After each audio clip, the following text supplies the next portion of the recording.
Guys, dumating na yung aming mga tatahiing notebook, another batch. 10 boxes ulit. And ilan kami namang magtatahi yan. So, pakailan. Diba? Ang gaganda ng mga cover. Ang gaganda. And maganda din yung sulatan ha, in fairness. Magtatahi na ulit kami ngayon ng notebook.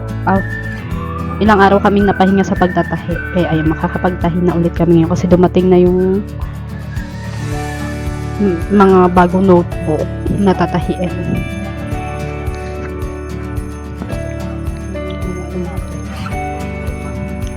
Madali na naman ang pagtatahi ng mga notebook na to. At kapag nagamay na rin ang pag-lock ay madali na lang din.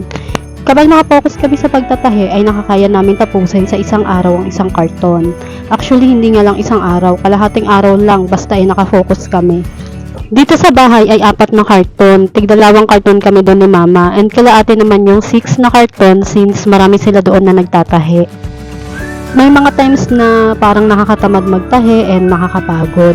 Kaya ang ginagawa ko para hindi ako maboard ay nanonood ako ng mga music. Ay mali, nakikinig pala ako ng music and nanonood ng movie. Ay naku, ayun ko sa yourself.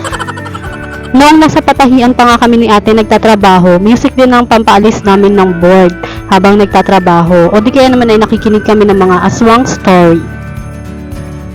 Ang kagandahan naman dito sa ginagawa namin ito ay hindi na kailangan umalis ng bahay or bumiyahe. Kumbaga dito ay parang hawak na namin ang oras namin.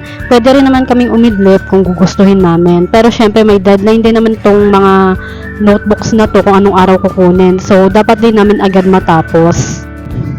Finifilm ko naman itong mga ginagawa namin, itong pagtatahi namin, kasi memories din to. Wala lang, gusto ko lang mababalikan akong memories namin someday kapag iba na yung landas na parang tinatahak namin, ganon.